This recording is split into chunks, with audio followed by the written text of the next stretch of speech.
tally. I'm asking you what you... I sent her money, she sent me... Just a second. Now it's going to get difficult. This is Judy Justice. Jill Wyatt is suing her ex-boyfriend, John Moore, for the money he spent while she was in jail. Court come to order. All rise. Have a seat, please. Case 3046, Wyatt versus Moore. Thank you. Welcome. Miss Wyatt, how long were you and Mr. Moore in a relationship? We've known each other for about 18 years. Did you ever live together? On a couple of occasions. When was the last time you lived together? January, I believe, 2022. Were you living in a house or an apartment? It was a house. Was it a lease? Yes. Was the lease in your name, Mr. Moore's, or both? No. Apparently, it was an arrangement that he had with the person that he gave the money to. There was no paper. We're getting far off the field, but it's getting more interesting. Now, Mr. Moore, Miss Wyatt, although I believe she probably has a good memory of this, I have just a sense that she's reluctant to give me information about this for whatever reason. In January of 2022, sir, you and the plaintiff were living in a house together. No. When were you living in a house together?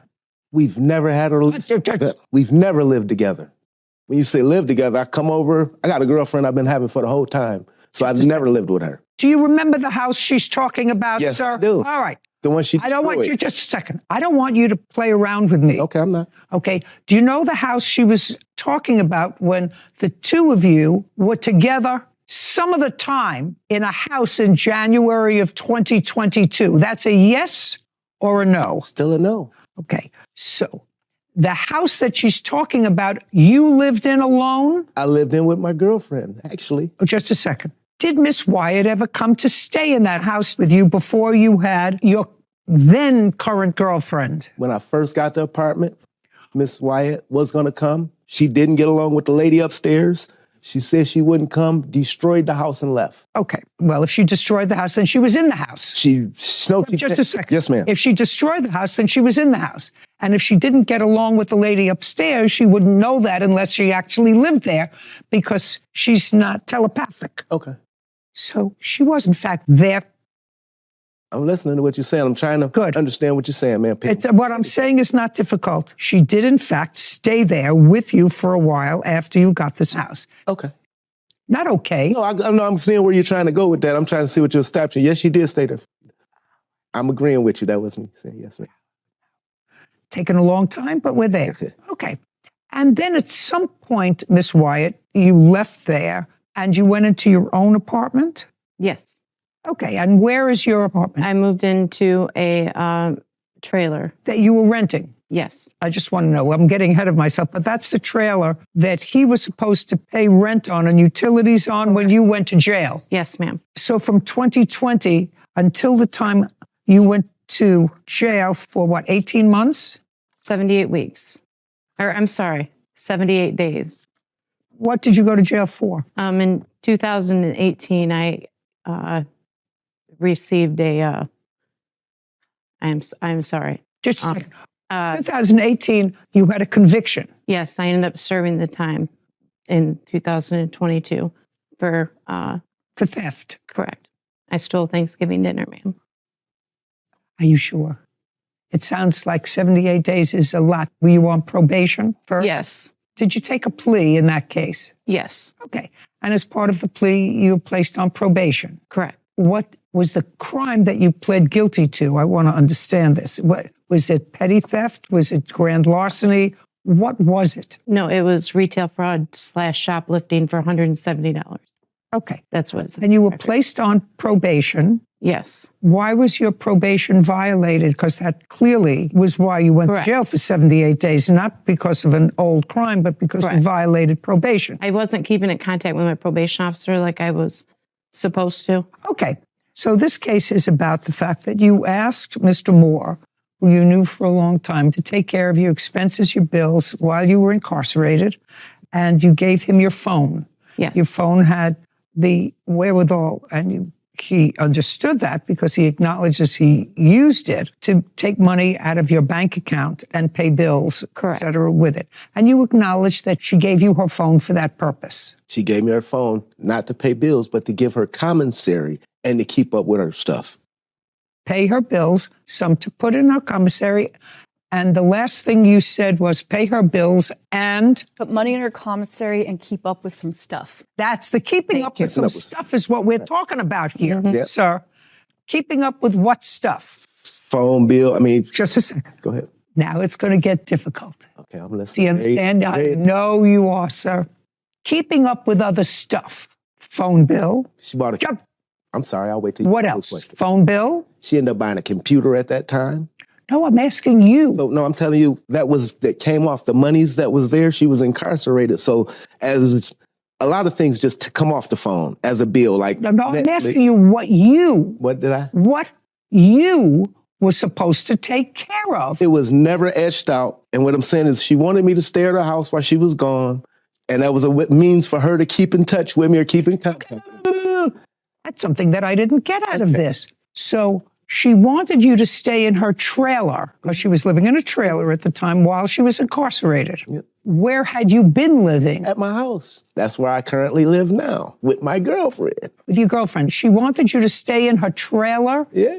with your girlfriend? No, she wanted me to be there so she can keep up with me. That was a means of me having her phone and being in her car and being other thing would be a way for her to keep up with me while she was incarcerated. And did you like that idea, Mr. Moore? Not Just really. a second. No, I mean, did your girlfriend like that idea? not at all. So why didn't you say to her, I don't want your phone and I don't want any responsibility. Shh, listen to me. I'm living with my girlfriend. We're not an item anymore. And I don't want that tie because my girlfriend knew that I was staying sometimes in your trailer and not being home. That wouldn't be a good thing. So I'm not going to take your phone. Find somebody. Who are you? Andrew Porter, I'm her son. You're her son. Is there anything wrong with you? No. Do you talk to your mother? Yeah. Yes. Do you work? Yes. Yeah. So your mother could have given you her phone and said, pay the bills. Yes. Yeah. Yeah, right? Yeah. You can stand next to your mother. It's getting more fascinating by the moment. Jill Wyatt claims her ex-boyfriend, John Moore, misused money she gave him while she was in jail. John is countersuing for a false arrest. So, do you understand, Miss Wyatt? I know that you thought it was going to be easier when you came here. It's No, I did not. But I'm very glad because I have a feeling I could scratch the surface and I'd find more dirt. The more I scratched, You would. the more I scratched. Well, I have no intention of spending my life on this nonsense because now I see that you have a perfectly normal child, an adult child, to whom you could have assigned the task of paying your bills. And I assume that you trusted him more than you trusted this guy who seems to have a girlfriend, but then, it can be convenient. He can go here. It's never painted that way when it's in the midst of things. But he, I also work out of state. What? I work out of state. I'm like a field engineer, so I'm only in Michigan maybe a couple weeks at a time. That's okay. And then, Paying your bills doesn't mean that you have to be in Michigan. You can pay your bills and you could have done all of those things except anyway, this is your case. You allege that Mr. Moore took money out of your account, a couple of $1,000s. $781 of that he gave to me while I was in jail, but the remainder he can't account for anything that he did. So somebody did put in your commissary. Yes. He said he also sent you, there was $600 in the account when he gave the phone back to you. Was there $600 in the account when you were released from jail? The date of that? What's the date of it, sir? She asked the question, but the answer did I give it to her? I don't have I didn't know I was going to come to court, so I didn't. But if I look at my phone, I'm quite sure because all our transactions were via Cash App. What do you mean you didn't know you were coming to court? Where No, did I'm you think saying- you were coming today? When we were in this situation, never did I think we would be sued. Oh. So I wasn't keeping tally. We were in Well, a, now you know you're coming to court, so it would seem to me if there's an allegation in your answer that I returned the phone to her, there was still $600 in the account, at least I would have that document. Give me a second, I can get right I to can give you a second. it. I believe that amount was for the August rent. on it. Just a second. All I'm asking you is, did he put $600 when he gave you the phone? Was there still $600 in the account? That was a month after. That was for August. What do you mean it was for August? What does that mean? For the August rent. This whole thing with not living with me and not being with me or whatever is untrue. When I got out of jail, we were supposed to be working together, living together. This was no anything like he's describing with having somebody else or anything like that. I would like to see, Mr. Moore, when you gave her back the phone, that there was $600 on the phone. It's her phone. I'm not Just sure. I'm saying I don't have evidence of her phone. Okay. Now. But I gave you asked her, she'll tell you I gave her $600.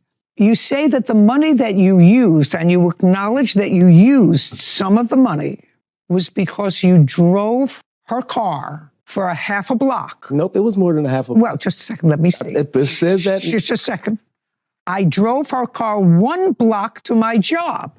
So it wasn't a half a block. Just a second. I drove her car 1 block. I apologize, it wasn't half a block. Put your hand down. To my job when she was in jail, and the alternator went out, and it was impounded. Explain that to me. You drove her car, you had your own. For some reason, you drove hers. Why don't you give me a 1 sentence as to why you drove hers? 1 sentence. 1 sentence. On my truck, I had my equipment, my lawn equipment, and I was just going 1 block away, so I didn't want to have to turn it around. And the car was impounded at my job, 1 block away from my house. Why was it impounded? Because it stopped on it. The alternator stopped. Just a second. Cars aren't impounded because an alternator stopped. The alternator stopped in the middle of the street. I couldn't move it. They had to tow it because it was in the driveway. They towed the car because the alternator stopped. What you said? Well, that's your fault, sir. It's my fault her alternator went out? Yes, sir. It's your fault that the car was impounded. I'm listening. No, I'm really trying to understand. I want you to listen. Yes, it's your fault. And I don't know what other nonsense there is here, but if Sarah was driving her car and it stopped running because the alternator went out, I'm going to take a guess and I'm going to say, Sarah, what would you do if your car stopped running in a driveway, blocking the driveway? What would you do? Call AAA. Call AAA. Call a tow truck. And you would call a tow truck and ask the tow truck to take it to a auto repair shop. To an auto repair shop. Your first clue would not be just to leave the truck there and say, send it to impound. No, it happened. Just a second. Mr. Moore, please try not to test yourself on the dumb scale. Nobody who's responsible because a car breaks down leaves it in the middle of the road to be impounded. That doesn't make sense. It's illogical. Second thing I'm concerned about is when your car is impounded, in order to get it out of impound, which you say that you did, you have to show proof of title. Yes. Yes. Now, how did you get proof of title? Because I had the title. I hear the wheels. I hear you have the title because I had access to her house. Well, the title is in her name. Right. They wouldn't give you the car. You're not her. I mean, I would look at you and I say, not even close. Unless she gave you authorization in writing to get the car out for her, no impound service is going to let you take her car because anybody can pick up a title and say, I want that car out. Do you understand? Yes, ma'am. Okay. So you want to try that again with me? Here's my question. I end up getting No, just a second. Okay. I want you to tell me where it was impounded. It was impounded at my job. It was impounded and it was in a place that was a high traffic. I walked back to the house. I want to tell you something. You wouldn't know the truth if it came up and slapped you in the face. That's what happened. You wouldn't know the truth if it came up and slapped you in the face and introduced itself to you. Okay. Now, how much did it cost to get the car out of impound? It cost me $1,000. No, it didn't cost you anything because you took it out of her phone. Didn't cost you. It cost $1,000 to get it insured, retitled, so I could have the ability to get the car out. Well, how did you get her name on the title? What do you mean? What do you mean? What do I mean? She has to sign it over to you in order to... It was already signed over to me. It was already signed over. It was already signed. I sell cars, Ms. Judy. You don't sell cars. You just told me that your car broke down on the way to your place of business. Yes, to my on your job, and your job is not an auto mechanic or salesman for a car service, which is what you told me. I sell cars, Miss Judy. That's why the title was turned over to me, signed over, and I managed to get the car titled in my name. You want to try this on for me? Judge Judy, I'm sorry, I didn't mean to disturb you, but I was in a situation where it was impounded. They were charging $30 every single day, and she would have lost her car. So just say you. Just a second. no, I didn't. Just a second. I didn't forge anything. Well, you had to have forged something, sir, because if it was in impound, and what you're saying is they were charging $30 a day, she was going to lose her car. Your next statement was, because you keep digging that hole a little deeper and a little deeper, you couldn't get it out because the car was in her name, not yours, but you had the title because you had access to the trailer, which is what she's suggesting, and you went and forged her signature, got a new title, got insurance, and the car was clearly towed, but you got it out of impound. That's what you said, with a new title in your name and insurance, also, I assume, in your name. Yes, ma'am. What did you do with the car? Gave it back to her when she got out. Just a second. You gave it back to her. Did you sign over the title? Yes. Shh. Jill Wyatt has accused her ex-boyfriend, John Moore, of stealing her money while she was in jail. John is countersuing, claiming Jill had him falsely arrested. Now, did you sign over the title to her? I signed over everything to her because she sold the car since then. Oh, did you sell the car? Since all this? Yes. Yes, ma'am. But I'm what? He's what? I had to go through police department and the sheriff's department and threaten him in order to get my title back. He would Not at all. not give me back my title. Not at all the Any truth. proof of that? Any proof of? That you had to go through the police department, sheriff's department, or anything else in order to get your title back? Do you have any proof of that at all? I don't have any proof of that, ma'am. Okay. So it was $1,000 for impound that he took out of your account. Correct. That's $1,000. No. And Okay. did you take out $1,000 from her account to get it out of impound? Well, you just said, show me that you paid $1,000 to get it out of I impound. can't show it to you because all the paperwork was in the car. Did you pay impound by credit card I or paid cash? it by cash. Cash. Then you would have taken cash out. I had a job, Judge Judy. You're so full of baloney, sir. I did have a job, Judge Judy. You're so How's that full of baloney? Okay, $1,000. Okay. Next, you say in your answer, Mr. Moore, that you paid for it. You paid for it out of our money. You say in your answer, you paid for it out of our money. Judy, that's kind of going back and forth. Oh, listen. We've split money back and forth. If I give you a copy of our Cash App, it's the exact same money back and forth over the last couple of years. I sent her money, she sent me. Just a second. So why would she do that, sir, if you have a girlfriend? I'm monogamously challenged. Shh, listen. Why would you do that back and forth if what you said to me earlier was, I don't know what she's talking about. I live with my girlfriend in the same place as I'm living now. Now let's move on to, so far I have $1,000. And I really, Miss Wyatt, don't understand anything else. And I'm not spending any more time with your case. That's the person who should have been taking care of your business, Yes. not this nonsense. Yes. Not this nonsense, because I'm not exactly sure whether I'm getting the whole story from this side either. All right, now you have a counterclaim. Your counterclaim is for $2,000 for having you falsely arrested. Yes, ma'am.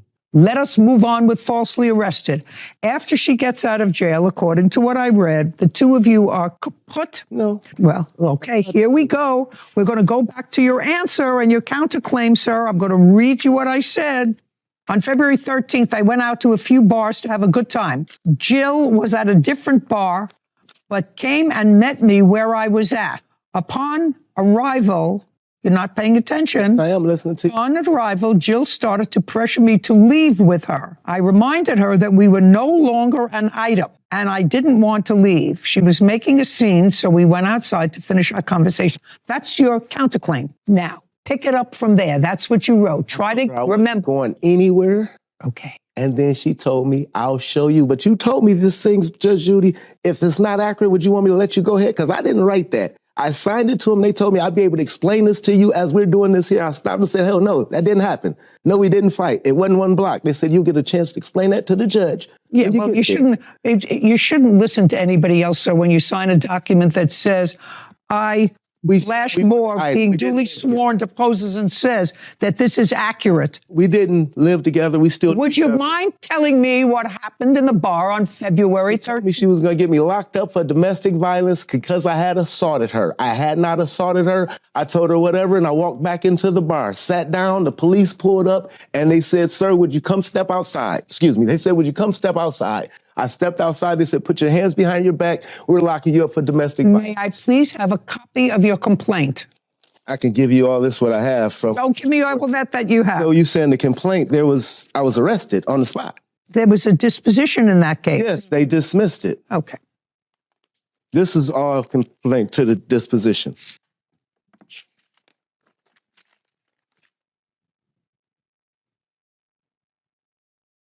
Oh, here we go. The case was dismissed in the interests of justice because you agreed to pay her restitution for just a second. Yep. That's what you agreed to pay her restitution in the amount of $246, which I assume represents the broken eyeglasses that she says that you broke. This says receipt of restitution monies. Same case. I, John Moore, state that I have delivered a check in the amount of $246 to the Calhoun County Prosecutor's Office.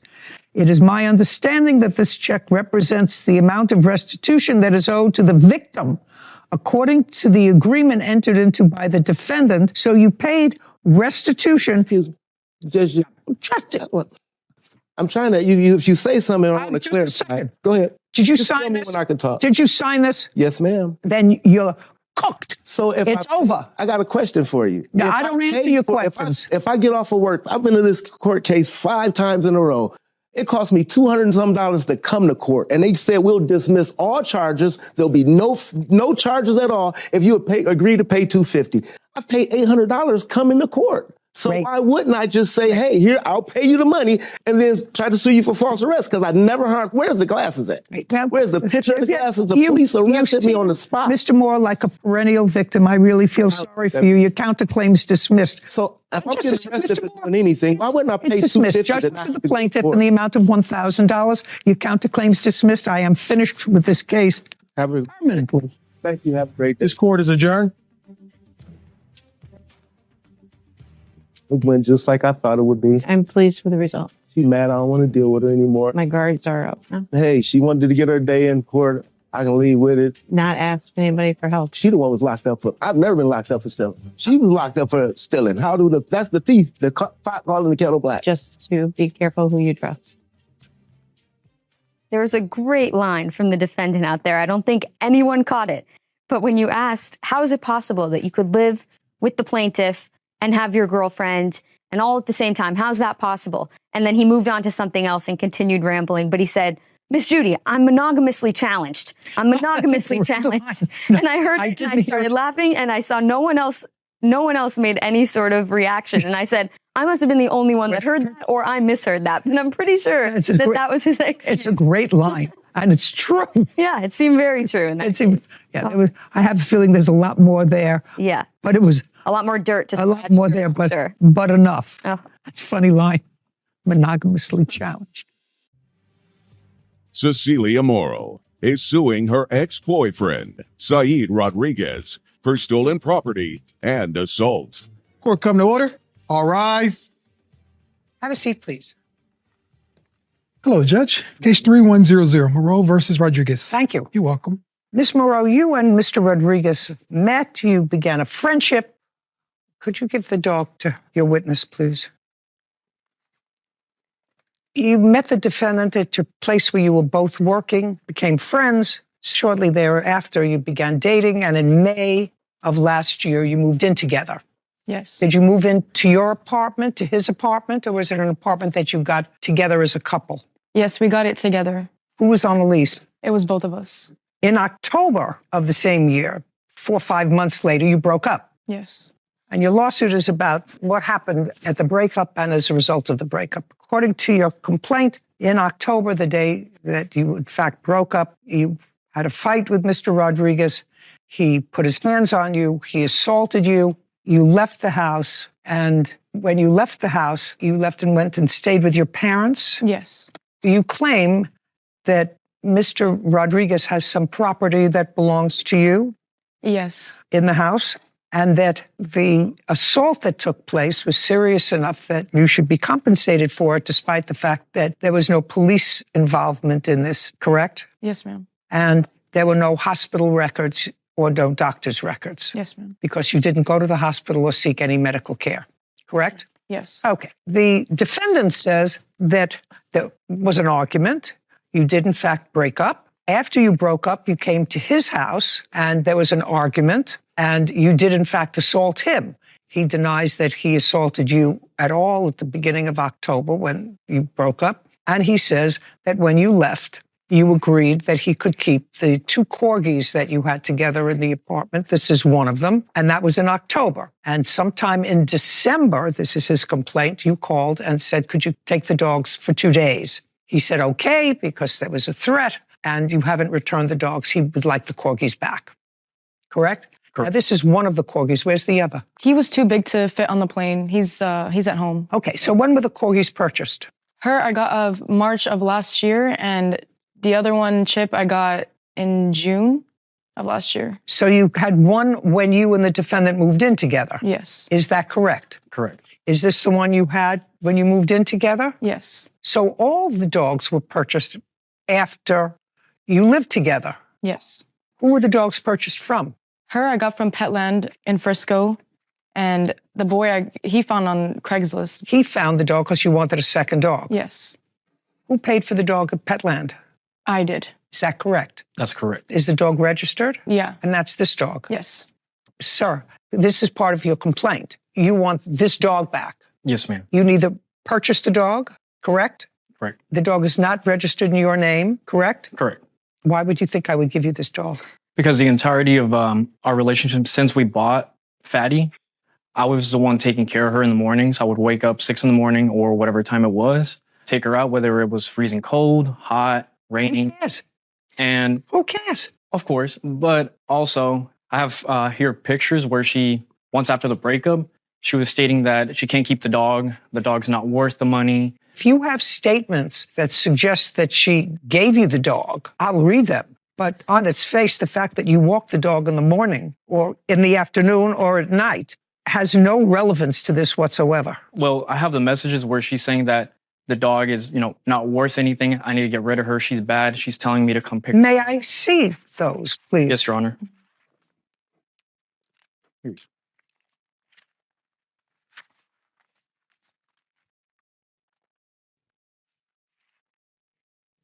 What are you selling? Who's selling something? She is stating that she wants to sell the dog. That Chip? That is the other dog, yeah. Well, one she bought, and it's in her name, so that's definitely hers. And also, That's Fatty, right? yes. And Chip, sir? So it was about both of them. From the day we broke up, I kept the dogs because she couldn't keep them. She couldn't take care of them. She left them in the cage all day. And I also have evidence where, her family members are throwing cheese at her face, mistreating the dogs. Show me. Dog looks perfectly happy to me.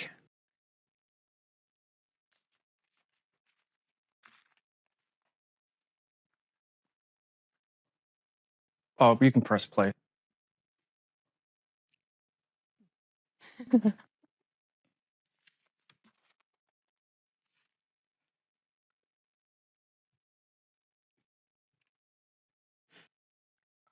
What was that big piece of cheese that was thrown in the dog's eye?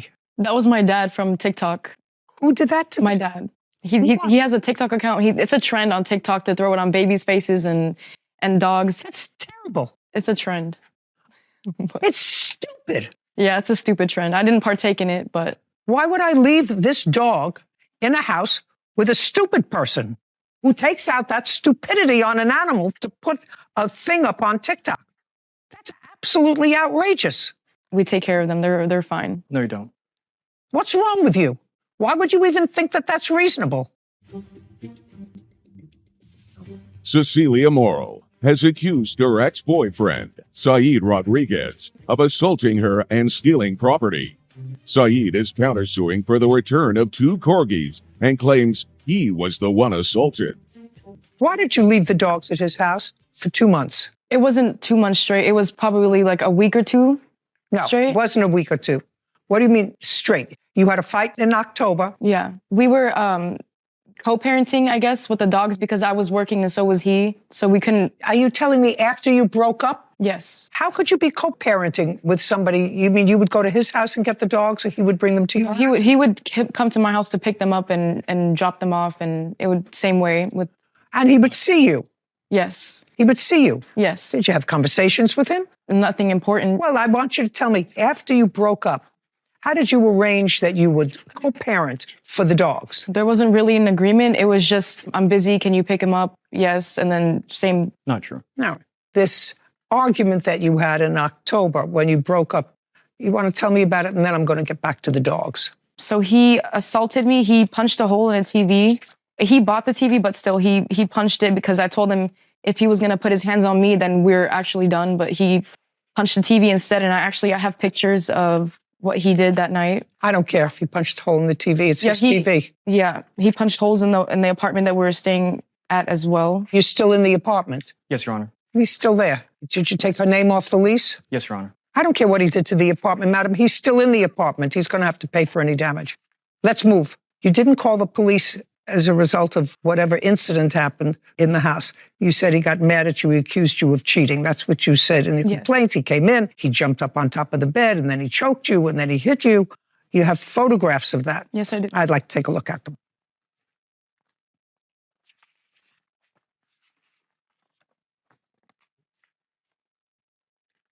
I'm just going to take this. I don't know what this is from. Clearly shows that something happened in her mouth. I'm not exactly sure what. She has 2 marks that she's showing me. Now, did you hit her in the mouth? No, Your Honor. You tell me in your own words what happened the night that she came home and you accused her of cheating. So the night that she came home, I told her, I'm like, what are you doing? Where did you go? She starts trying to make up excuses. I show her messages. I'm like, okay, you're lying to me. I don't appreciate it. She starts going off. I start going off. Just a verbal argument. And just like how she assaulted me. No. She didn't touch you that night. She pushed me. Tell me how that took place, sir, that she pushed you. She's a very angry person. And No. How it came about that she pushed you. Well, started arguing back and forth about how she wasn't doing anything wrong. I told her, yes, you are. And now you're fighting verbally back and forth. Yes. And she pushed you. She put her hands on your chest. And show me how she pushed you. Show me on your roommate how she pushed you. Go ahead. And she just starts trying to slap me. And at that moment, that's when I pushed her over and I told her, do not put your hands on me. Just a second. So you pushed her over? Yes, to defend myself. You pushed her over. All right. So this is your problem, sir. You said nothing happened that night. You said in your answer nothing happened that night. I have a copy of the police report that I reported. I'm going to look at it in a second. Now, you say here, I never assaulted Cecilia. We have plenty of arguments during the relationship, but I've never assaulted her. She has a tendency to blow things out of proportion. I have never put my hands on a woman in my life. Well, that's not true. You just told me you did. As self-defense. You didn't say that here. You said, I've never put my hands on a woman in my life. Would that be considered assault in self? No. That's not what you said. Okay, now I'll see the police report.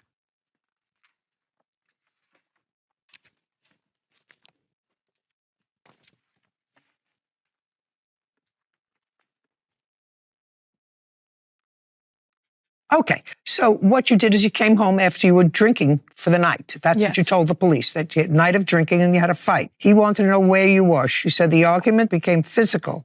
The defendant here grabbed her and pinned her onto the bed while he laid on top of her, holding her arms down. Proceeded to take his right hand and bruised and cut her lips. She was dizzy but did not lose consciousness. It was not because of the alcohol she had previously consumed. Cecilia said she eventually left the room and went to sleep. Just a second. So after this incident, when he allegedly hit you, causing this injury to your lip, you went back to living with him? Yes. I'm reading this thing and I said, well, she said she was assaulted. She left. She went home and she went to live with her parents. But you didn't. You went back to sleep. And then you stayed with him because this incident, the one that you just described to me, happened on September 10th. And you went to the police on October 24th.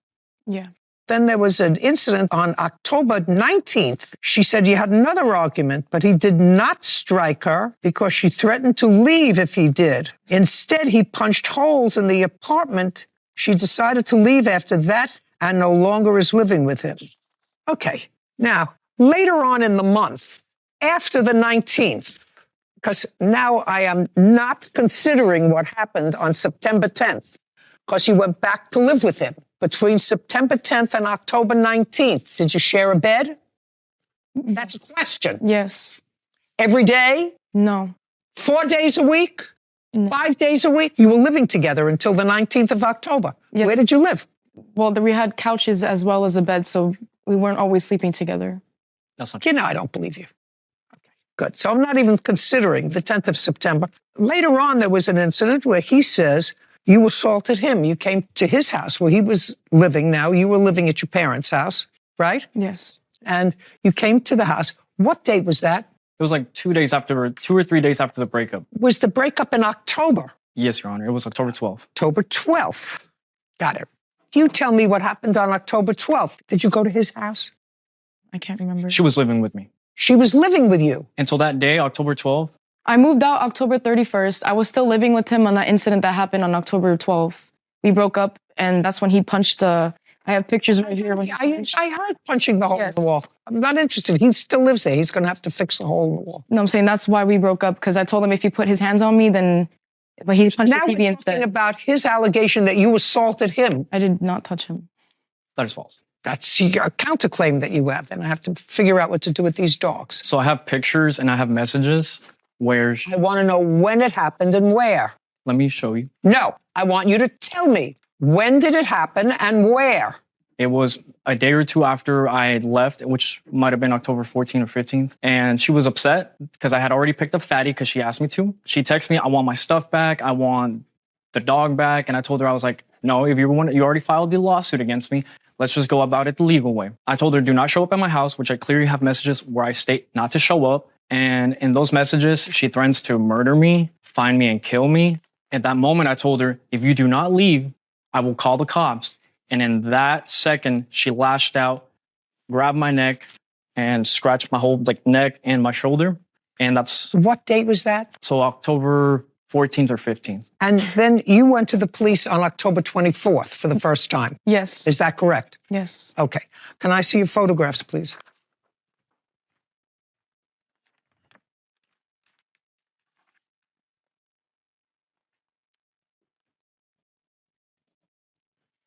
Did you report this to the police? I called the police in the incident. That's why she attacked him. Just a second.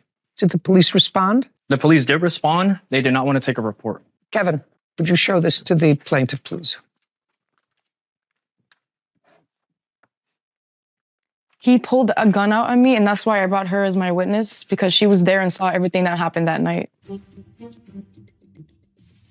Cecilia Morrow claims her ex-boyfriend, Saeed Rodriguez, owes for an assault and personal property. Saeed is countersuing for the return of 2 corgis and says he was the one assaulted. Now, did he pull a gun out before this happened? I want you to explain exactly how it happened. The reason I went to his house is because I noticed on my credit card that he spent $600 on a PS5. He's 22, by the way. What is a PS5? A console for gaming with those kids play Fortnite? Yeah. Okay, so he spent money from your credit card. Yes. Okay, had you contacted him about it? Yes, Or you I have, yes. Okay. And he took my dog as well, and she is my ESA animal. I can't be separated from her. That's not true. She is my ESA animal. She's what? My ESA animal, emotional support animal. It's registered with the government. Do you want to see the... I'm not interested. Okay. Do you work? Yes, I do. I'm a realtor as well as a financial advisor. Do you see a therapist regularly? I need to. Yep. That's not what I asked you. Do you see a therapist regularly? No. Who did you get to write the letter for you that indicated that this corgi that you left behind is an emotional support animal? That's a question. I have. Now, look at me. It had to be a doctor, correct? Yes, it is. It had to be a doctor. Yes. What's the name of the doctor? I have No. The answer is You don't know offhand the name of the doctor, is that right? Yes. Does the doctor live in the area where you live? No. How many times did you personally visit this doctor? Not once. It was registered through online. The answer is never. Yeah. So you're trying to tell me that I should look at a certificate that some doctor gave you online that you needed a support animal when you are not in any psychiatric care and haven't been. The doctor never examined you, but for a fee, pay attention, for a fee, wrote you a letter so that you could make this an emotional support dog. Now I want you to tell me in what month? May. And I have the registration if you want to take a look at it. I don't want to take a look at it at all. It's nonsense. You know it's nonsense, and I know it's nonsense. Now, there are several reasons why you get these nonsense online from close the cover before you strike doctors that will attest to the fact that you need a therapy dog in order to survive. There are several reasons for it. You want to take it to work? No. What was the reason? There has to be a reason. Yeah. I'm really smart. I know. Really smart. It was so we didn't have to pay the pet deposit. So when we got the apartment. There you go. So it was a fraud. No, but that just. So it was a fraud. So you committed a fraud, so you didn't have to pay a pet deposit for your animals. When I asked you, you want to read me back the answer when I asked her, do you see a psychiatrist? And she said, no, but I need one. And you knew you needed one in May when you had to pay the pet deposit. No, I need You to. two people are really cute. Is that what she said? Yes. Yeah. Okay. Mr. Rodriguez, the plaintiff owns the dog. She owns the dog. She paid for the dog. It's registered in her name. The fact that you were a good caretaker, I can't help you with that. The dog looks as if it's in pretty good shape. Believe me, if the dog didn't look as if it was in pretty good shape, somehow I would find a way. But right now, the dog looks as if it's in pretty good shape. I'm directing the plaintiff, however, that in the event that she has to remove the dogs from her parents' house where she's living, that she's precluded from selling them or giving them away until she gives you an opportunity to take them. I'm also directing you because I assume you live with your parents and I assume your father's going to be watching this, or I would tell him when I got home that the judge called you a moron. I will. You can tell him that. I will. And I suggest to you that if you want to own a pet, I've had pets all my life, you have to protect your pet from morons. Yes. Whether they be little children who are morons or adults who have nothing better to do than to make TikTok videos using somebody else as a fall person. Frightening. As far as the assaults are concerned, I find that you both assaulted each other on 2 different days. There's no question in my mind that you assaulted him, and there's no question in my mind that as a result of her pushing you, and you have a temper because I know that you broke some of the things in your apartment, that you did, in fact, do something in her mouth. It didn't remove her teeth, but clearly, whatever you did to her face caused her lip to hit her tooth, which caused it to have a bruise on it. Anything else that I have to consider? Yes, all the furniture that I left at the apartment. Did you have a moving company come and move stuff for you? That's either a yes or a no. Yes. I read the papers. You Yes. did. On what date did you have a moving company come? It was November 1st. When you hired the moving company, did you give them a list of things to move? Yes. And did they move the list of the things that you gave them to move? Yes. Correct? And they moved them. Yes. So that part of your case is dismissed. It's over. She's keeping the dogs. And we're done here. Case is dismissed. This court is adjourned. That's what happens when you get in narcissistic relationships. People manipulate you. I was with him since I was 15. I'm 19 now. Honestly, I was pretty upset with the outcome of the dogs. I haven't talked to him in months. This is the first time I've seen him in forever. She kept coming back. I mean, I don't like him. I don't want him ever. done means done, man. What's done is done. I was so surprised when I found out that she was only 19. Not a real stable place in your life to be getting a dog, and let alone 2, when you're not settled. You know, I think that's so unfair for dog owners when they're not settled. And, you know, it's just... There's an immaturity. I Yeah. think what you're saying to me is there's an immaturity. Problem is when you're immature, you don't realize that it's a mistake because an immature person is making a mature judgment. What I actually found, I mean, it was stupid. It wasn't as if did something horrendous to the dog, but frightened the dog by throwing this square of cheese at its eye. Well, I've seen the trend, and it actually did start on babies throwing slices of cheese on babies' heads in high chairs. What is happening to the world? Yeah. What's happening? Too much Somebody time on thinks their that hands. that's funny Yeah. to startle a baby or to startle a creature in order to make somebody else laugh. Yeah. You know, The world we live Yeah. in today. if morons want to do that, let them stick a broomstick someplace and take a TikTok picture of it on themselves. Yeah. On themselves. I'm with Why you. choose some other living creature? I don't understand I'm that. with you. I would build more jails. You, sir, you had a big fight because you weren't paying rent. She got crazy, punched me in the face, and I fell in the chair into the glass. She started picking up the glass and stabbing me with it. That's not true. He has pictures, bleeding, I was trying to grab the chair. before or after you stabbed him with the glass. The chair actually collided with the mirror and the mirror broke. I don't believe a word of that. This is Judy Justice. DeAndre Benton is suing his former roommate, Chauncey Rayford, for personal belongings, lost wages, and an assault. Court come to order. All rise. Have a seat, please. Hello, Judge. Case 3119, Benton versus Rayford. Thank you. You're welcome. Mr. Benton, it is your claim that the defendant who rented a room in her home to you Yes, ma'am. assaulted you, disposed of your property, Correct. and because of all the turmoil, you missed time at work. Yes, ma'am. You want $7,500. Yes. That's what you're asking for.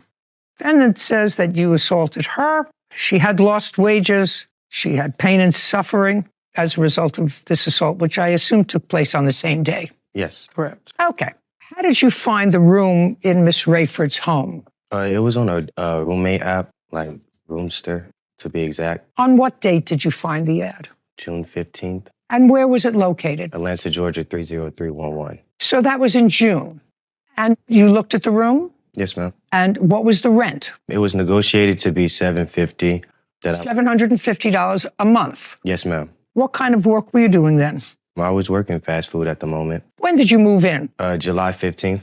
July 15th. 15th, yes, ma'am. And how much rent did you pay for the month of July? This full amount, $750. I paid $250 to hold the room and $509 for the remaining balance. In the month of August, tell me what rent you paid her and when. I did give her Look at me. Be very careful with me.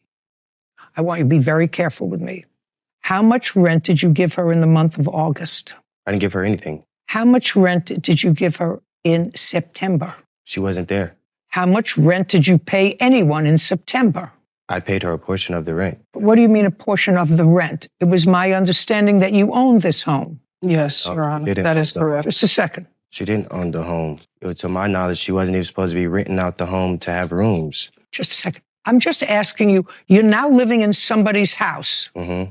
and you agreed to pay $750 a month rent. Mm-hmm. Is a yes. Yes. And you paid no rent Well, for the month of August. that was because when I did come into the home on the 31st, I moved in on the 15th, like I communicated to you. On the 30th, my belongings was outside the home. I had to sleep outside like an animal. Okay. What about in September? You were still in the home in September. Yeah, I was still in the home in September. She was went through the still same in? issue. Just a second. You And were it was- still, you're not going to talk over me. You were still in the home in September. Mm-hmm. Not That's a yes. Yes. You were still in the home in September. And how much rent did you pay in September? I paid her $500 in Just a second. In September, you paid her $500. Yes. Okay. October. Nothing was paid. After that, you paid no rent. No. Okay. Where are you living now? I live with a friend now. That's a lie. That's a lie. We just checked. Yeah, I do. Okay. I used Well, just to a second. before I moved. Just a sec. Stupid is not here, sir. Pretty aware. of that. Stupid is not here. So now you're a squatter in a place where you're paying no rent and you live with him? No, ma'am. I have my own. Oh, good. Because he doesn't live with you. He's living in a place where he doesn't pay rent. He moved in and stopped paying. Mm-hmm. I'm not finished with you either. Do you understand? Yes, I understand what Very good. So But if there's- you understand, there's you two weren't factors. living outside like an animal, and you've been living for August, September, October, November, December, January, and February, 7 months in a place in which you pay no rent. Well, can I ask a question? How am I supposed to pay rent when I had several eviction notices and she wasn't there to show up? Then leave. Then leave. I mean, well, You're you said leave, but You are a squatter. she told me I You're didn't a have to. squatter. Well, if she told you that you don't have to, then the two of you are in collusion here. I'm not talking about Yeah. it, ma'am. Who told you didn't have to pay? The judge, because I didn't say the judge didn't say I had to pay. The judge said I did not have to leave, that she didn't find a reason to eviction of me because she didn't show up and provide her evidence. I'm just telling you, you're a squatter.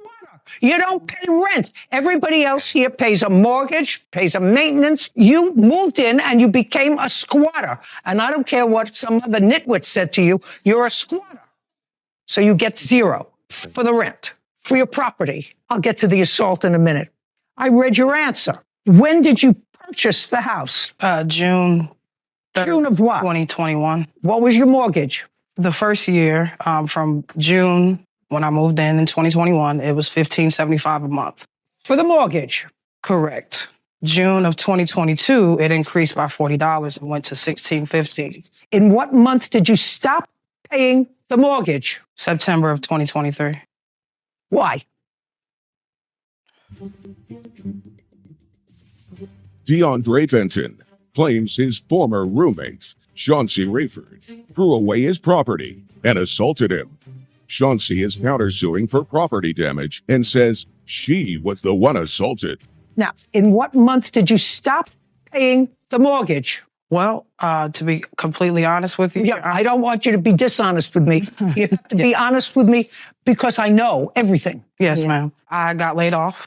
I was okay, just living off of savings for a few months. Things got hard. Just a second, you got laid off from what job, where? Carvana, and this was November of 2022.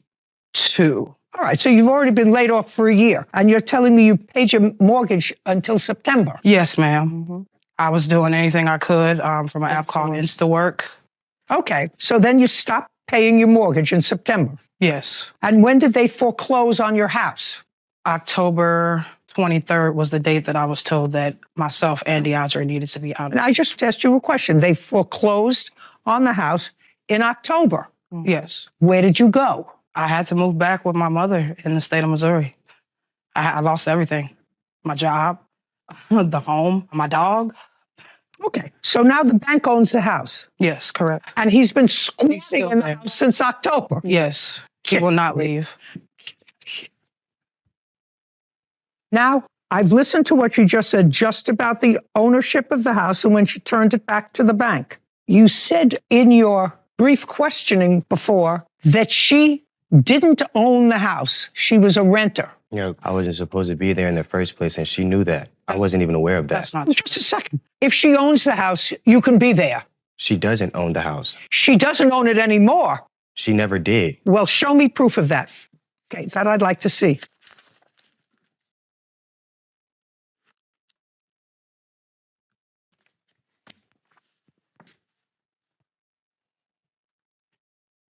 Were you renting with an option to buy?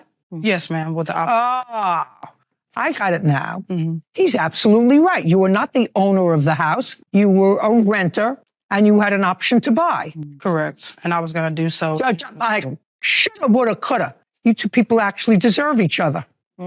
Because what you suggest in your papers is that you ran into hard times and you let the bank take the house. Well, you didn't let the bank do anything because you didn't own the house. You were a renter and you stopped paying rent.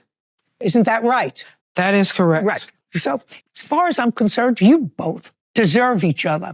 I don't know who you're not paying rent to. Somebody owns this house. And they've been probably trying to get you out of the house for a very, very long time. The person that owned the home came to the home and said she was already far behind before I even moved in. That's the whole reason why I Who came. cares?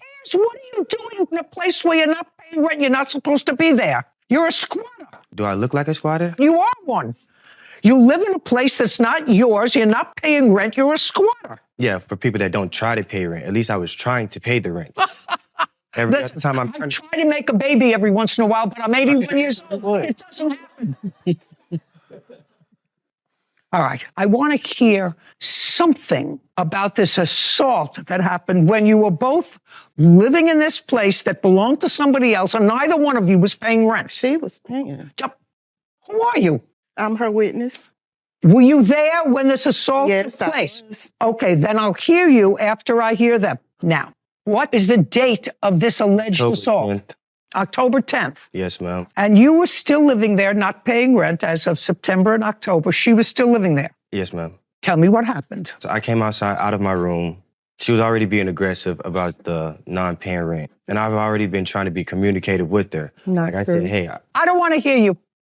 I'm not speaking, Your Honor. Who is? Me. I'm sorry. Out. Okay. Then you're done. Wait. That way. Out.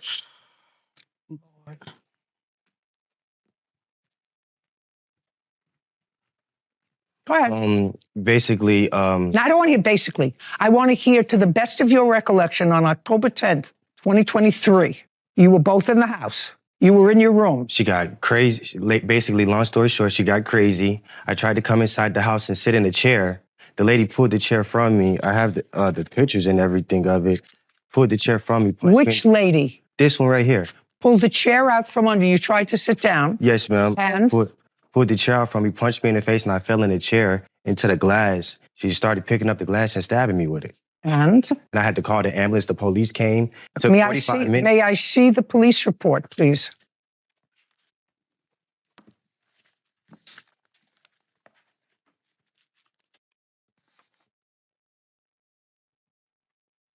Did you ever speak to the police, Miss Rayford? That day?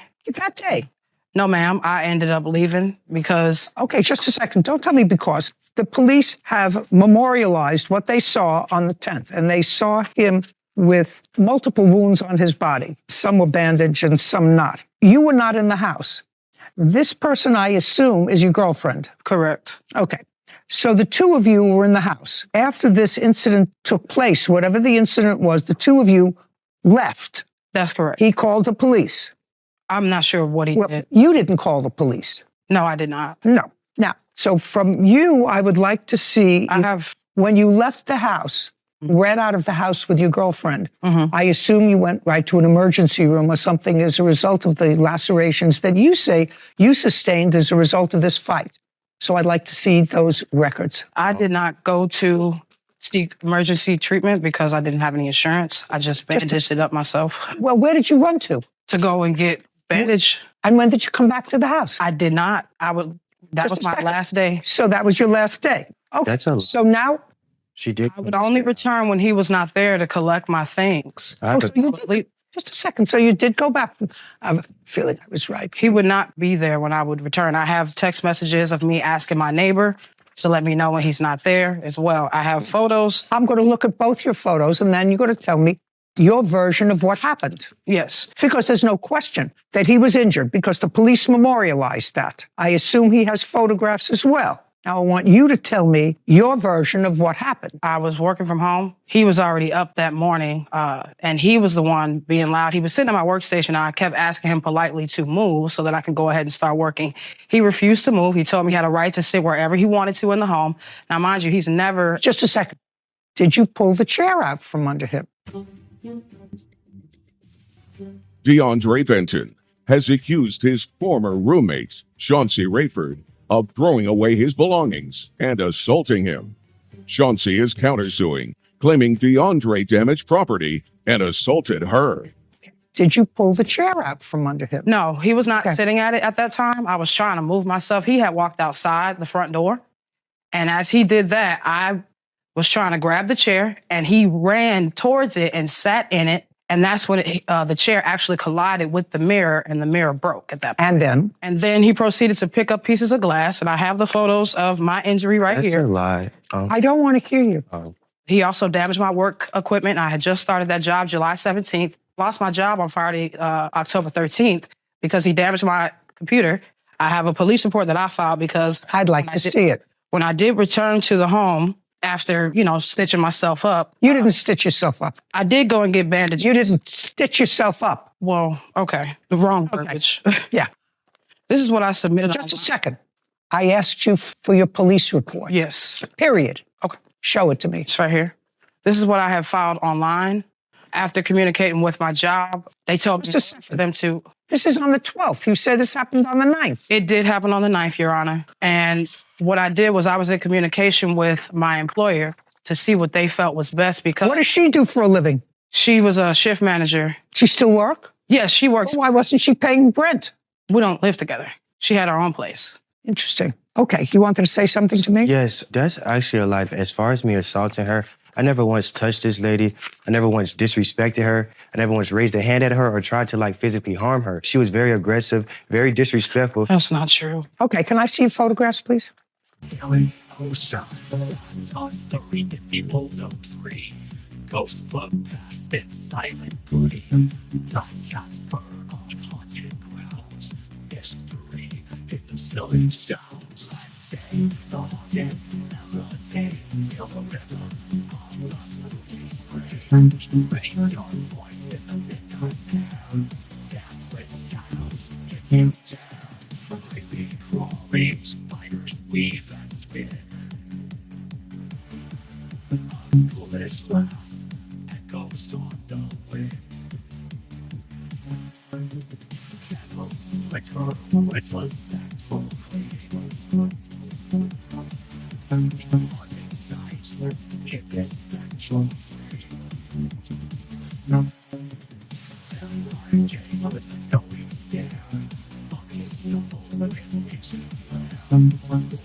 This isn't sitting well with me. This was supposed to be easy. I don't have my truck or my money. How does that work? And then I offered to just go down there and get it myself. And then he said that there was no place. I said, okay, but how do I get it home with no place? So this whole time he was kind of dragging me on. And then this is the picture of another truck that he sent me. That's a picture of him. Yeah, he's posing in front of the truck, the second truck he supposedly had bought for me. At the auction, yeah. He just told me he bought the second truck at an auction. There's no indication that that auction house where he said he bought it sold a truck that he said that he bought, either in June or July. Got that right? Okay, I don't have to waste any more time. You have no paperwork, Mr. McIntosh, that you bought this truck. You have no proof at all that you brought this phantom truck to her house. Why would she be asking for her money back? Because I bought her a truck and I dropped it off in front of her house, left her the paperwork saying what's wrong with the truck and the truck. She says that she didn't want it. So I said my finder's fee was only $400 and that's $200 for just a bus ticket to get there. She can sell the truck and get her money back. That's what I told her. $2,700, judgment for the plaintiff. Thank you very much. This court is adjourned. I hope this don't affect the relationship with my nieces and nephews. I'm not really here to bad talk to anybody. I just wanted, my money back. I left it there with the papers and the receipts. Right is right, wrong is wrong. She said she didn't want it. I told her she can sell it back, get her money back. I feel like he kind of screwed it up in a way. I just want to be a good uncle all the time.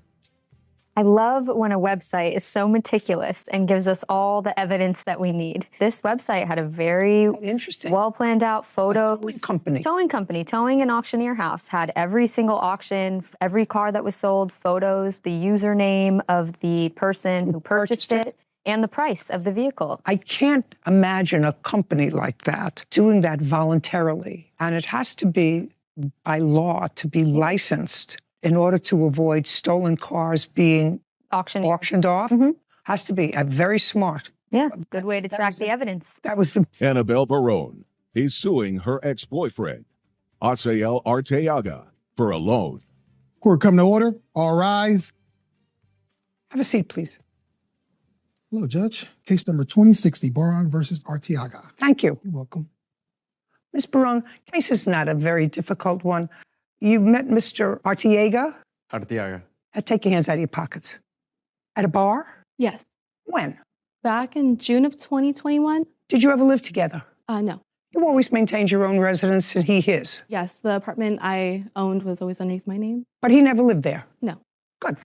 But you bought a car. Yes. In what month and year did you buy a car? I ordered a Tesla back in, if I'm not mistaken, May.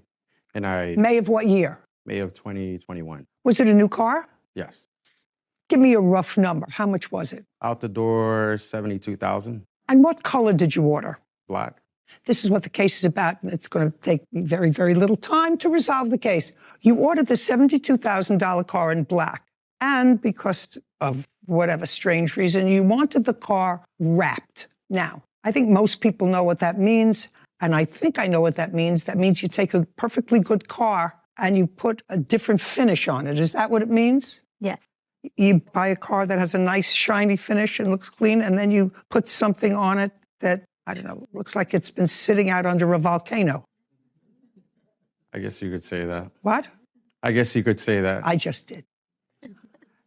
And that cost money. It cost an additional, I think, according to the papers that I read, $3,800. No, it's $3,950. How much? $3,950. And you had some of that money, but you gave him, transferred to him, $1,800 on your credit card. Yeah, so it was an agreement made between... No, I didn't ask you.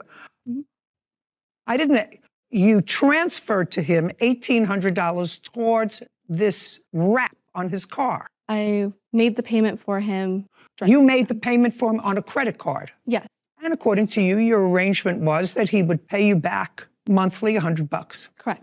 You don't dispute that. She offered. Yeah, she offered. And you did, in fact, on 3 separate months, pay her back $100. Yes. And that means that in your view, it was a loan. Well, it was more of a gift. Well, then why would you pay her back $100 a month, Mr. Artiega? Because our finances are much different. What do you mean? I was getting a car. I ordered a car, so it was a gift for me. But she already knew that I was looking for a PPF, which is a paint protection film. So I'm more... Listen to me. Yeah. You're not answering my question. You're doing a dance around my question. If it was a gift to you, this $1,800 towards the wrap for your car, why did you pay her back $300? To help her out. Yeah. And then you stopped, because that sounds ridiculous. You still have the Tesla? I still do. Yes. You're making payments on it? Yes, ma'am. Good. What kind of work do you do? I'm an electrical superintendent. Expensive car. Indeed it is. You're a single guy? Yes. That's what single guys do with their money. Tell me why you stopped paying her back, Mr. Artiega. Things got sour very quick. So things got sour with the relationship? Yes. Okay. And is that when you stopped paying her? Yes. Good. Judgment for the plaintiff in the amount of $1,500 is what he owes you for the balance of the loan. Thank you. We're done. This court is adjourned.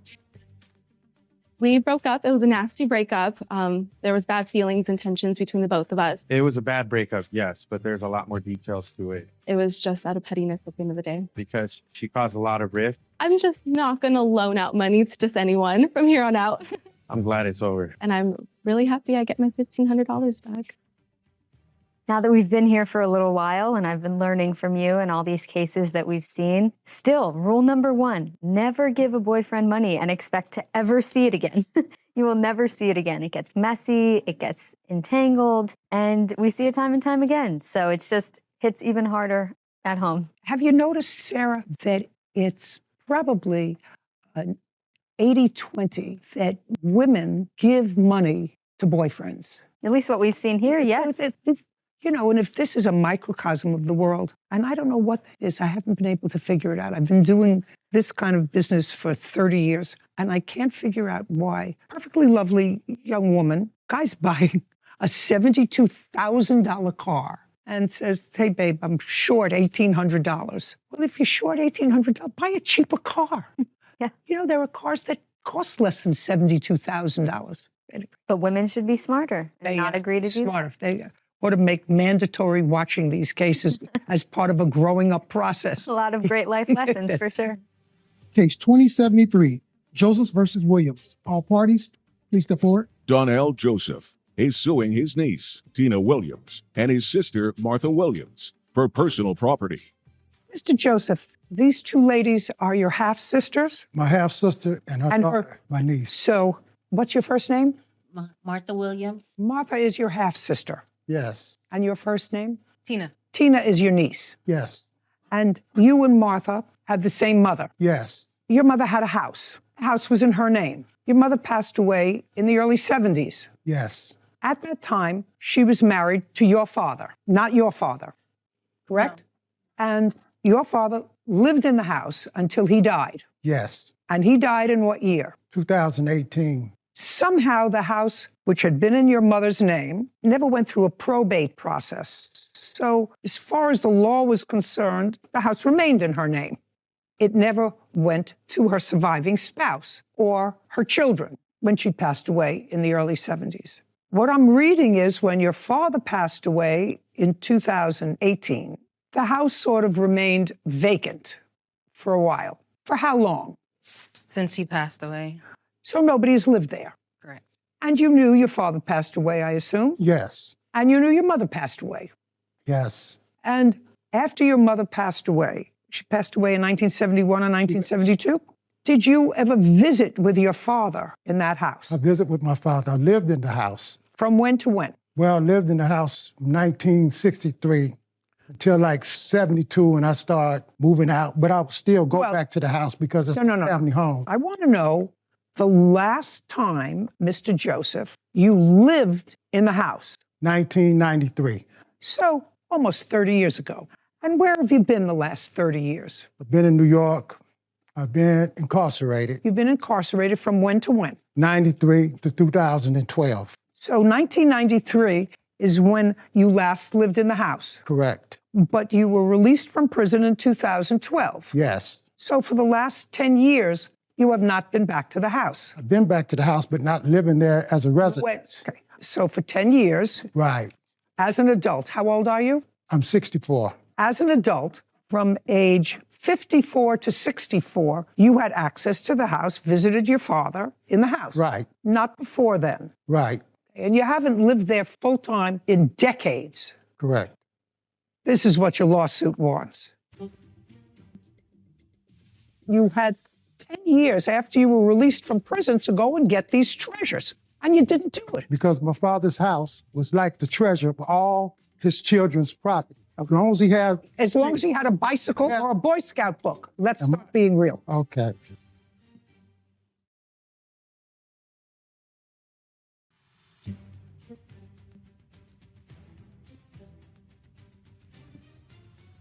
Donnell Joseph claims his niece, Tina Williams, and his sister, Martha Williams, threw away his personal belongings. Tina and Martha are countersuing for the cost of a cleaning crew.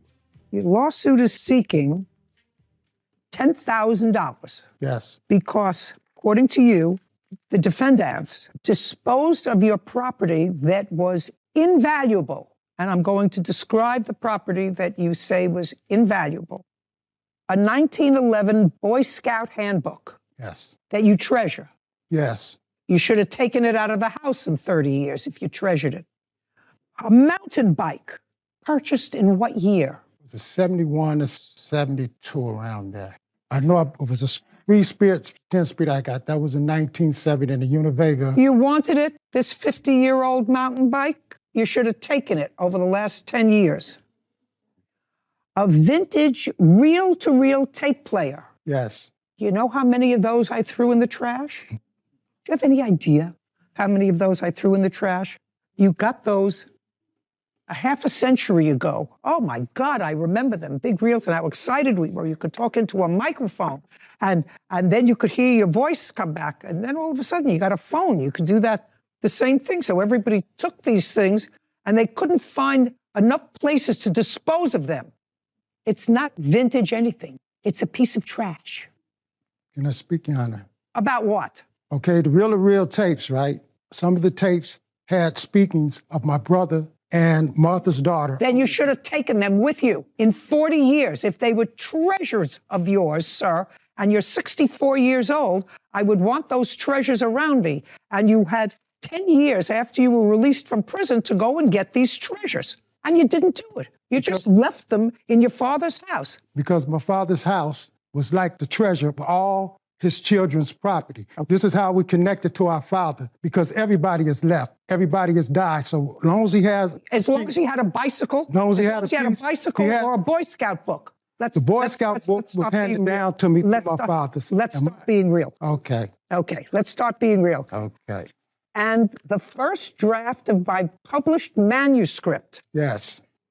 Why didn't you take that with you? For safekeeping, I let my father hold it because that's not a good idea, sir.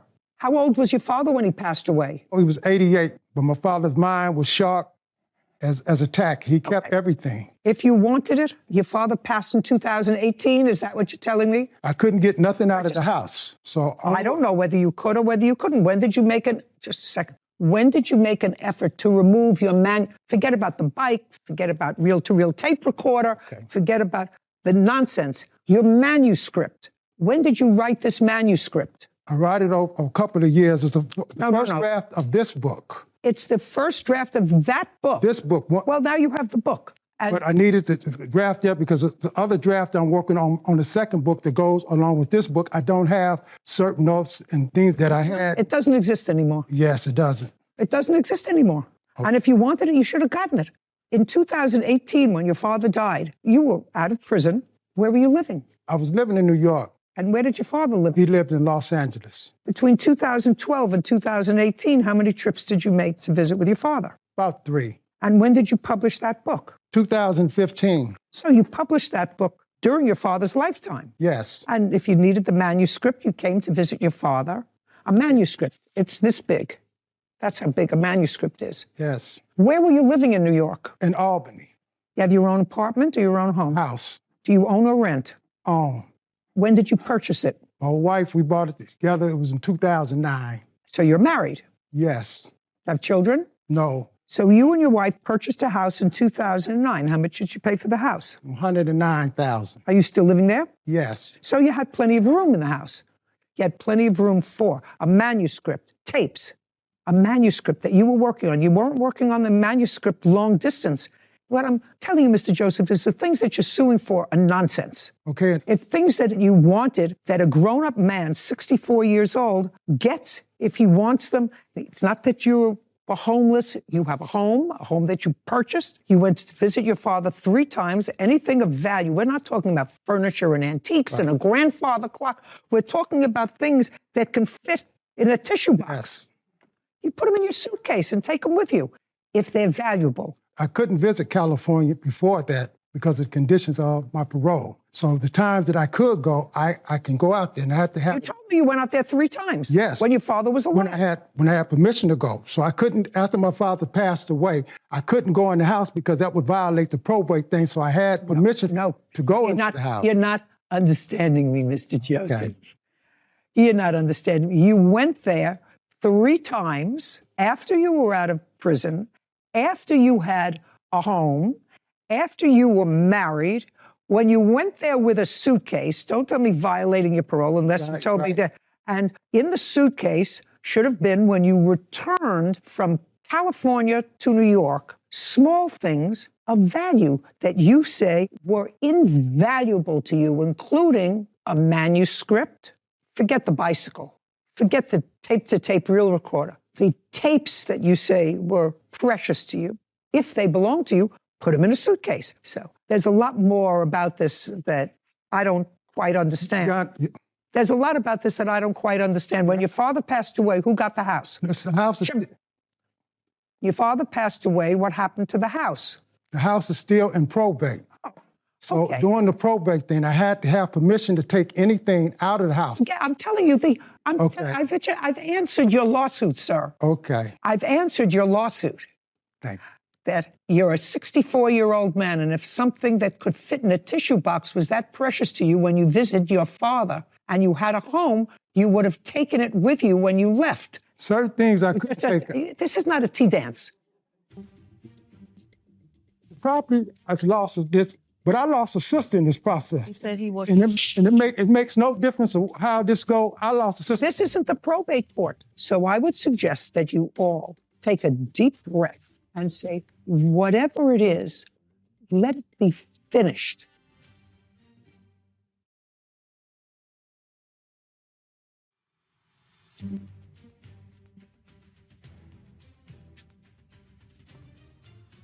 Donnell Joseph claims his niece, Tina Williams, and his sister, Martha Williams, threw away his personal belongings. Tina and Martha are countersuing for the cost of a cleaning crew. I asked you if the house is still in probate, which is unfortunate because people didn't take care of the business. Who are the beneficiaries of the sale of the house? Me, my sister LaWanda, my half-brother Justin Joseph, my sister Sherry's 2 sons. Okay, let's try to clarify this. Are you the executor of the will? There's no will. My mom's the administrator of the probate. And I just got to be administrator. We had to go back and forth to court. We had no way of getting in and out of the house because we had no keys. Okay. And your father, I assume, had no will. He had no will. What's the value of the house? But we don't know because since Martha became the administrator, Just a second, what's the address of the house? My mom had the house appraised at $250,000. She's going to tell you. So the off market says it's approximating $464,000. It's a 3-bed, 1-bath, 858 square feet. And the estimate? The range is between 400 and 515. Ooh, well, the family has a valuable asset that has yet to be divided after all this time. It's a good lesson for everybody out there. Make a will. Now you can tell me. Thank you. My grandma, which is their mother, she bought the house on her own with my mom's last name, which is her dad's statement. It's her maiden name, who she was married to. We don't know if they were married. That's what we're going through in probate. It's a process. But the beneficiaries would be Donnell, my mom, and 2 heirs of a deceased sibling. Donnell has also been in jail for most of my life. He hasn't been to California at all. So I wanted to back that up as well. Well, he's not entitled to anything. If he wanted these items that were valuable to him, he should have taken them during his 64 years. The most safest place that I had in the world for my value Well, that's was if my you own a home in New York with your wife and you had an opportunity to take these valuable things because you said you visited with your father after 2009, then you should have taken them. And don't tell me it was the safest place because... Not only the safest thing, but my father... He lost 2 sons. The only thing that he had in his house is the things that was left over from his children. And to take anything that was of value away from his children would have hurt my father. So the safest place for all our property. Mr. Joseph, you don't think you're going to prison hurt your father? Yes. Okay. Let's get real.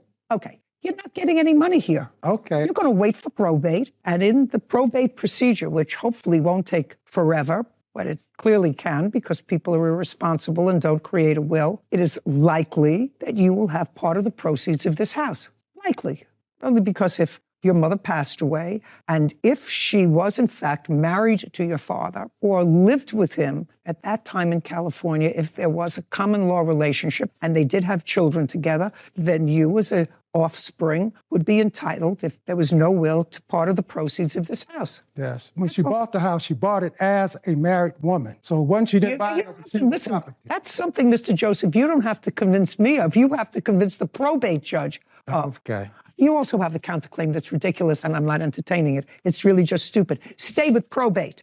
When is the probate proceeding supposed to be finished? Well, we're going through mandatory settlement. One thing I want to say, Your Honor, however this probate is, I wanted to, the property has lost this, but I lost a sister in this process. He said he was. And it makes no difference of how this goes. I lost a sister. My niece, this isn't the probate. I love my sister. This isn't the probate court. I love my sister. This is not the probate court, Mr. Joseph. And I suggest that if you love your sister... She know I love her. Just a second. If you love your sister, you're 64 years old, to me. and you're 64... When you know I love you. Shh. Mr. Joseph. Mr. Joseph. Yes. I know you can get emotional in situations where family is involved, and your sister clearly is sick because she's using oxygen. I just had liver surgery. Mr. Joseph, what I'm telling you is, if you have an opportunity in the probate court, I'm actually telling this to both you and Miss Williams, if you have an opportunity at your age and your stage to settle something that gives each of you something, maybe less than you would get if somebody was disinherited, but at this stage in life, at 64 years old, somebody who just had liver surgery and someone who must rely on oxygen in order to breathe, My common sense tells me that what you do is not to give the whole thing away to lawyers who are there sucking up whatever profits there are going to be in this house. Because if the house is worth $200,000, you're going to get a bill for $140,000 for the probate administrator, for the lawyers, and you're going to wind up with zippity-doo-dah. So I would suggest that you all take a deep breath and say, whatever it is, let it be finished. You have no case, Mr. Joseph. Rely on the probate system. I wish you good luck. I said your countersuit's ridiculous. I'm dismissing. I want to tell you something. Your countersuit for having to rehire somebody to move is ridiculous. I'm telling you, rely on the probate court. We are done here. Would you please let me present my countersuit? No, I read it. I'm dismissing it on its face. We're done. This court is adjourned.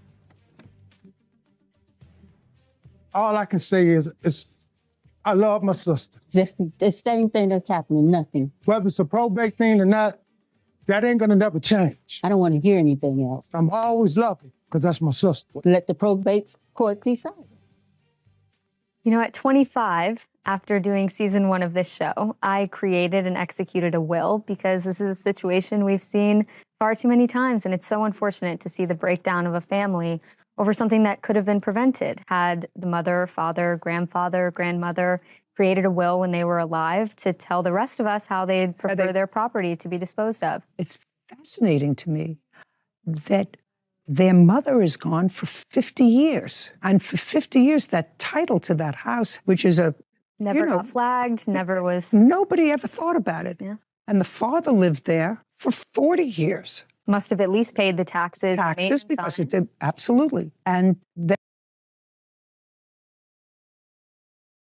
Plus b into bracket square और जब उसका result निकालते थे तो result आता है a square plus 2ab plus b square. ये extra 2ab मिलता है कि नहीं मिलता है? ये 2ab कहां से आया? 2ab कहां से आया? ये 2ab कहां से आया? मैं नहीं बताऊंगा। ये 2ab है वो जुड़ने की एक्स्ट्रा एनर्जी होता है। अच्छा, ये जो 2ab एक एक्स्ट्रा एनर्जी पैदा हुई, भारत और कनाडा जब मिलता है तो एक्स्ट्रा 2ab निकलता है।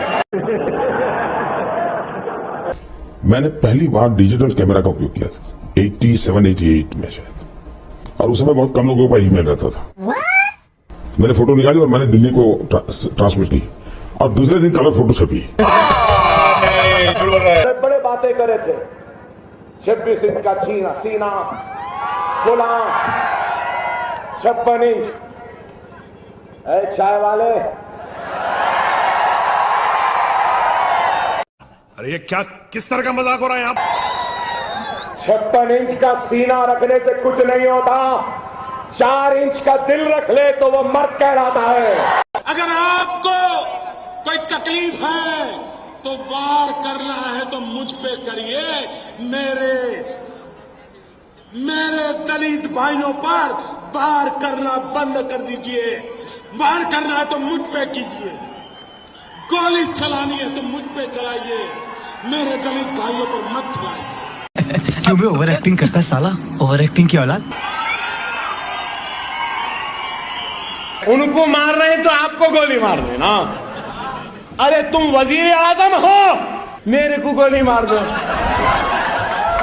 अच्छा बाबा, मार रहे तो गोली आपको मार दो बोले, अब गोबर खिला रहे तो उसको किसको खिलाना?